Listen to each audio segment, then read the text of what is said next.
À son arrivée au Niger, en 1957, le père Ségalen fut d'abord à Zender, puis à Douchi, avant de venir à Niamey ouvrir un atelier de maintenance pour l'entretien des bâtiments des écoles missions en 1982. Je quitte ce pays d'abord pour des raisons surtout de santé, parce que le climat est un peu dur. Hein. Et alors, lorsqu'on a un certain âge, on résiste moins bien à la chaleur. Mais je pars avec beaucoup de bons souvenirs, beaucoup d'amitié pour les Nigériens et ceux qui vivent au Niger. J'espère qu'ils continueront leur travail courageusement.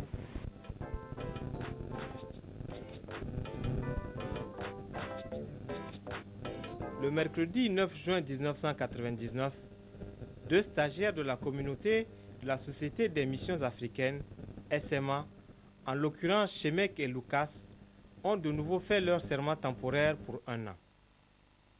La cérémonie a eu lieu à l'église Sainte-Thérèse de l'Enfant Jésus à Banifandou, en présence de quelques amis.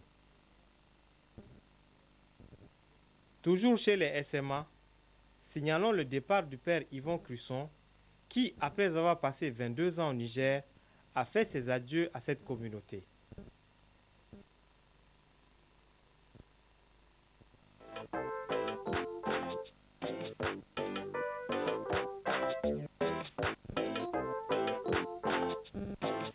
Le père Ambroise Ouedraogo, Fidei Donum et le père Michel Kartategui de la Société des missions africaines viennent d'être nommés évêques auxiliaires pour le Niger. Ils seront ordonnés le 26 septembre 1999 à Niamey. Monseigneur Guy Romano explique les raisons de ces nominations.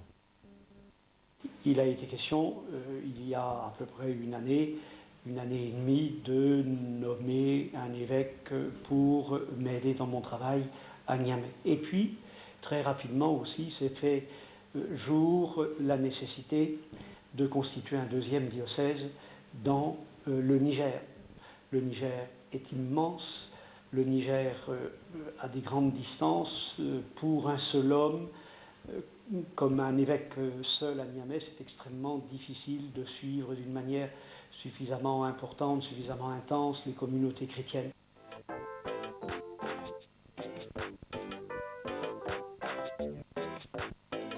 Du 14 au 16 mai 1999 a eu lieu dans l'enceinte de la mission catholique une foire exposition-vente initiée par le BALD en collaboration avec ses partenaires du diocèse.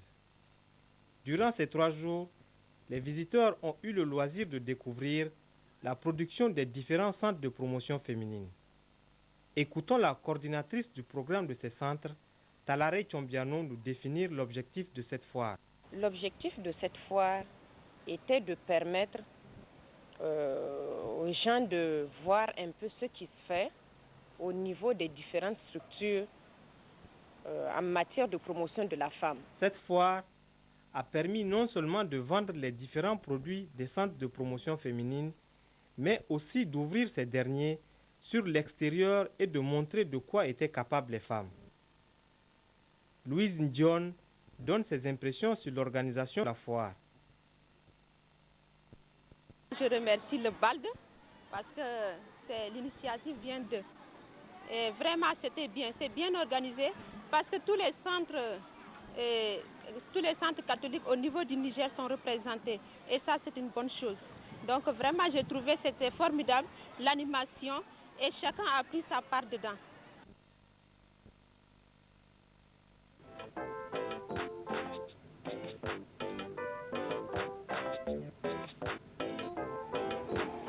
Le complexe socio-culturel Kankowa Shiwaye a abrité un concours de chorale animé par des jeunes du secteur centre venus de Douchi, Tawa et de la ville de Konni du 8 au 9 mai 1999. Le père Arsène, initiateur de ce concours, nous définit le but. Le but de ce concours, c'est de faire rencontrer les jeunes de notre secteur centre.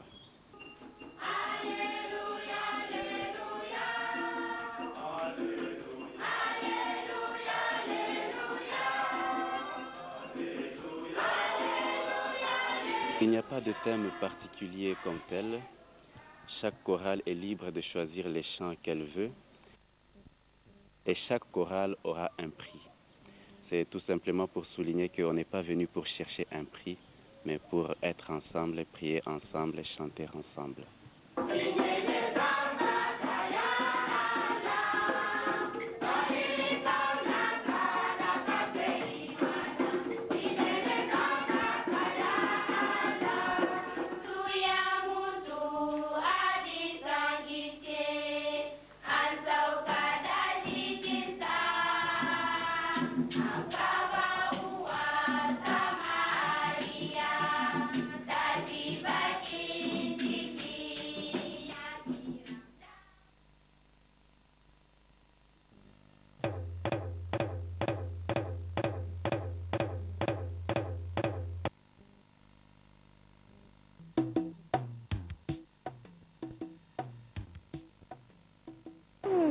Le collège Mariama, c'est vraiment tout mon cœur. La façon de gérer ma famille, Mariama. La façon de partager, Mariama. La façon de gérer mon temps, Mariama. La façon d'organiser mon travail, Mariama. Mon budget, Mariama. Avec Mariama, j'ai appris qu'il n'y a pas que seulement la tête. Même avec les mains, on peut faire quelque chose. Ces sœurs, ce sont des femmes de Dieu. Des femmes remplies d'amour de Dieu, d'amour du prochain et surtout d'amour pour nous qui avons été leurs élèves. Je suis sœur Alice Rochette. Je suis canadienne. Mon nom est sœur Liliane Morin. Moi, je suis sœur Eugène Lacroix. Je suis sœur Georgette Lessard, directrice du collège Mariama depuis 1972. Je suis l'intendante. Je suis au Niger depuis 30 ans. Je suis sœur Rose-Hélène Audet. On m'appelle censeur au collège Mariama. Je suis sœur Raymond Pouliot, sœur de la congrégation des Sœurs de Notre-Dame du Perpétuel Secours du Québec. Ici, je suis secrétaire avec mes deux compagnes. Je suis ici au collège Mariama depuis 1980.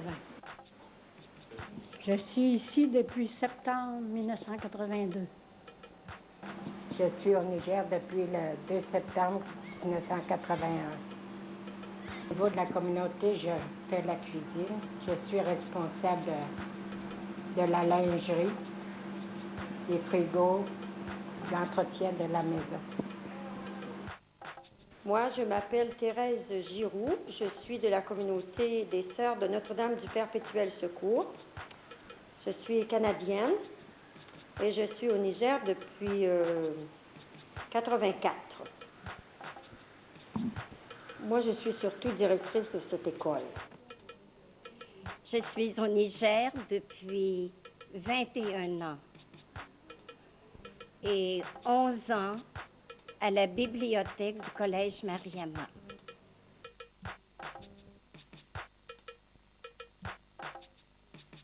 La congrégation des Sœurs de Notre-Dame du Perpétuel Secours a été fondée en 1892 à Saint-Damien par l'abbé Joseph Onésime Brousseau, apôtre colonisateur de l'époque, et la mère Saint-Bernard, de son nom de jeune fille Virginie Fournier. Les pauvres sont la raison d'être de notre congrégation, avait dit l'abbé Brousseau. À l'origine, nous mettons en œuvre notre mission auprès des personnes âgées, des orphelins, garçons comme filles, et dans l'enseignement en milieu rural surtout. Plus tard, un souffle missionnaire gonfle le voile de la congrégation. Ainsi, en 1956, répondant à un appel des autorités du diocèse, les sœurs NDPS ont accepté de prendre en charge une école primaire de filles et des œuvres annexes, soins des malades et animation rurale à Dogondouchi au Niger.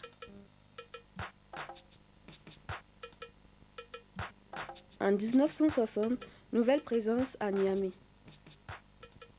Quand nos sœurs sont arrivées ici, ils ont vu qu'il manquait nettement d'écoles. Les enfants étaient laissés à eux-mêmes. Alors, ils connaissaient l'importance de l'éducation. Alors, c'est pourquoi elles ont ouvert une école. Mais les tout débuts, il y avait 20 à 30 élèves par groupe. C'était pas beaucoup. Mais maintenant, je peux te dire que c'est beaucoup, c'est même trop. Parce que c'est une école qui est beaucoup en demande. Comme c'est une école qui arrive à 40 ans d'âge et qui a fait sa renommée, beaucoup de gens veulent gagner cette école. Alors, à chaque année, ça se bouscule à nos portes pour gagner des places. Bon, on essaye de prendre les premiers qui se présentent.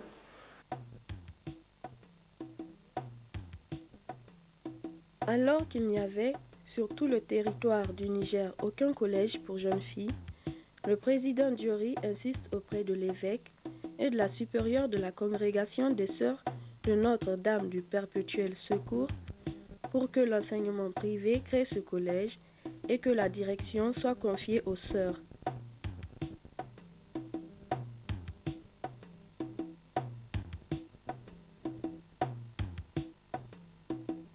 Nous avons commencé en 62 avec 32 élèves et nous avons augmenté d'une classe à peu près à chaque année. Aujourd'hui, nous sommes à 1383 élèves et 29 classes.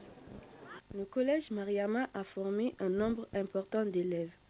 Quelques anciennes de la génération internat parlent de leurs souvenirs et des bons moments passés au collège. Le collège Mariama, pour moi, c'est quitter sa famille, sa micro-famille, pour une grande famille dans laquelle tu apprends à recevoir et à partager. Le collège Mariama a été un des fleurons de la jeunesse nigérienne. Un endroit où on a acquis les bases de l'éducation. C'était la meilleure école secondaire du pays. À l'époque, c'était purement féminin. C'était notre maison, c'était notre famille. J'ai gardé beaucoup de bons souvenirs avec toutes les blagues, toutes les farces qu'on se faisait. Vous avez même des filles qui retournaient, même pendant les vacances, qui retournaient au niveau du collège parce que l'ambiance leur manquait. Mon premier souvenir, c'est les moments passés à l'internat. Ça a été la première expérience. Également de très bons souvenirs avec les enseignants qui vraiment avaient à cœur le devenir des élèves. Parce que le système qui était appliqué à l'époque d'internat nous a permis vraiment d'avoir une éducation dans des domaines qu'on ne peut pas acquérir aujourd'hui dans des écoles classiques. Aujourd'hui aussi, je pense, un des meilleurs établissements. Il est demeuré un des meilleurs établissements toujours. Et je pense que les résultats peuvent attester mes propos. Le lycée Mariama, c'est un établissement à la fois public et privé. Donc je le connais depuis 14 ans.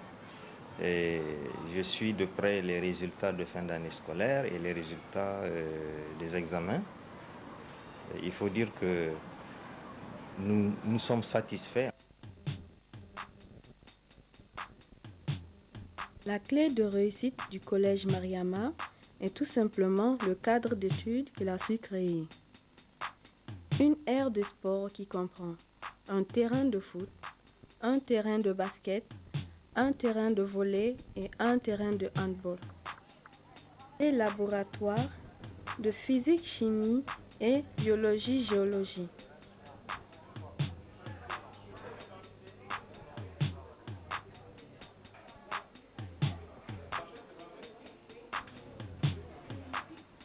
Plusieurs salles de classe, une grande bibliothèque.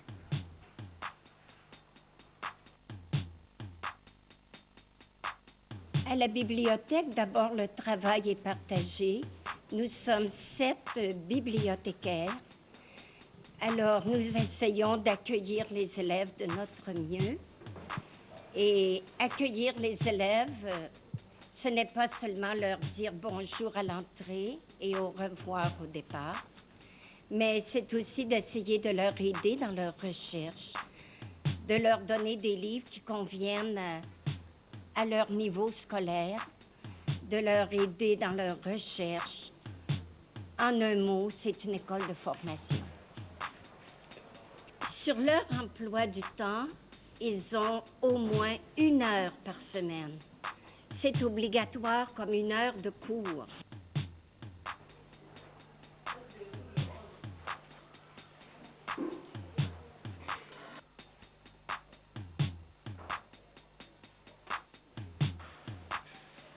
Quelle appréciation les élèves font-ils de leur établissement qui, à tout point de vue, offre certains avantages?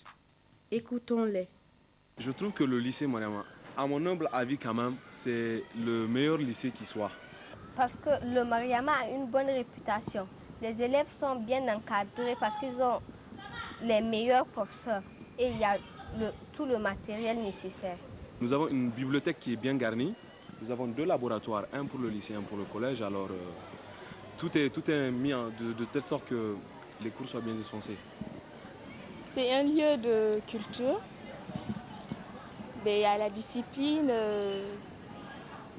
On apprend beaucoup de choses.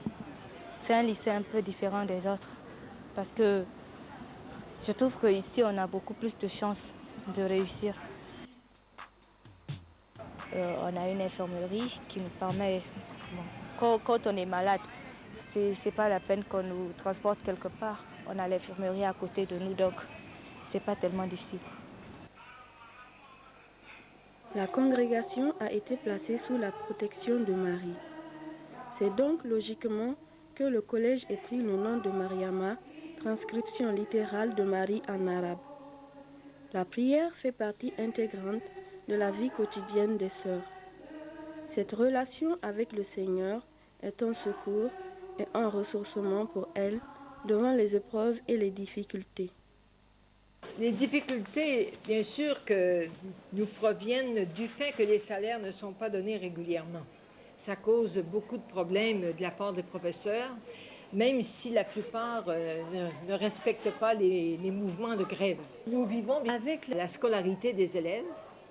Et puis, comme le ministère prend en charge environ 80% des professeurs, donc ça nous fait moins de charges du côté des professeurs. Mais il faut savoir que la subvention maintenant n'existe plus et qu'on devra bien peut-être dans les années à venir augmenter la scolarité, nous aussi, pour pouvoir subvenir à tous les besoins du collège. Avec l'expérience que j'ai eue, l'internat, nos élèves travaillaient bien. On travaillait sérieusement, oui. Puis c'était favorable puisque les internes avaient de l'étude sur place. Ils pouvaient mieux rédiger, ils pouvaient mieux réussir. En dépit de la crise scolaire, le Mariama fait partie des meilleurs établissements de la place. Raison pour laquelle les parents se bousculent au portillon de ce collège. Nous avons trop de demandes. Vous savez, on peut retrouver 30 à 50 parents qui nous attendent ici du matin jusqu'au soir. Bon, ce qui arrive, c'est que nous prenons les dossiers, nous étudions les dossiers, et puis on attend aussi les dossiers qui nous viennent de la part du ministère. Parce qu'en 6e, c'est la direction régionale qui choisit les élèves pour envoyer ici. Bon. Et en seconde, le ministère nous permet de recruter d'abord nos élèves de 3e et ensuite on complète avec les élèves qui viennent des CEG avoisinants, quoi. Néanmoins, reconnaissons que l'école a été vidée de sa substance, le social qui a disparu avec la fermeture de l'internat. On comprend aussi que cela est quand même dû à la situation, à l'environnement. Avant, c'était le régime d'internat. Vous étiez tous astreints au même rythme de vie. Et puis à l'époque de l'internat, quand on avait des camarades qui venaient de l'intérieur du pays, qui n'avaient pas de tuteur, on apprenait à partager, on les prenait parfois dans nos familles, ceux qui avaient de la famille à Niamey, les amitiés, donc rentraient même dans le cadre de la famille. Quel que soit le tissu social dont vous étiez issu, quand vous veniez, vous en faisiez abstraction et vous réappreniez à découvrir une nouvelle vision du monde qui était une vision communautaire, une vision de sort partagé, de solidarité. Ça ne peut pas de toutes les façons être comme avant, mais on a quand même un sentiment de regret. Chaque fois qu'on voit maintenant ce qu'est devenu le collège Mariama, on se dit, bon, c'est devenu une école, peut-être, je dirais même une des meilleures écoles, un meilleur collège, un meilleur lycée. Mais c'est l'aspect pédagogique seulement qui est retenu actuellement. La sonnette d'alarme a été tirée. Il est grand temps, et la chose presse, d'envisager de nouvelles perspectives pour le collège Mariama qui a longtemps rayonné dans le ciel de l'éducation au Niger et donné beaucoup de cadres. Il va tourner une nouvelle page de son histoire l'année prochaine avec le départ des sœurs. Plus que jamais, le collège a besoin de la protection de Marie.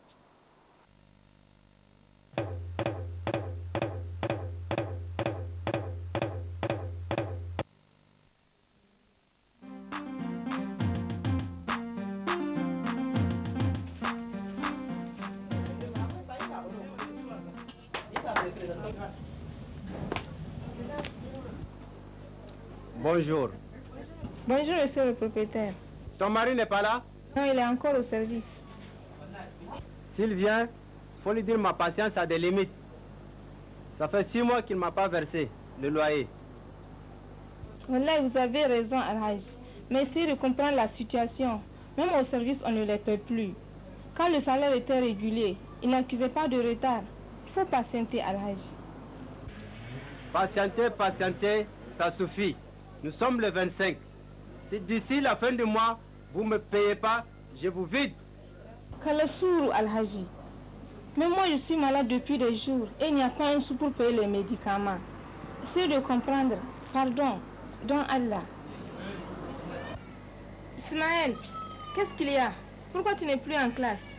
C'est le directeur qui est venu faire sortir les gens qui n'ont pas encore payé la scolarité. Encore? Tout Al-Haji, vous voyez? Il faut comprendre. Pardon. Don Allah. Bon, dans 5 jours, je reviens. Si j'ai pas reçu mon argent à ma maison. Va déposer ton sac. Tu le sais de ta classe? Non, nous sommes nombreux. Ah bon? En sortant, tu me ramènes la tasse de gari. Maman, je suis fatiguée de manger du gari, toujours du gari. Mais qu'est-ce que tu veux que je fasse? Même le sac de gari est fini. Et puis moi, ça me suffit. Je vais rentrer au village. Je ne peux plus supporter cette situation.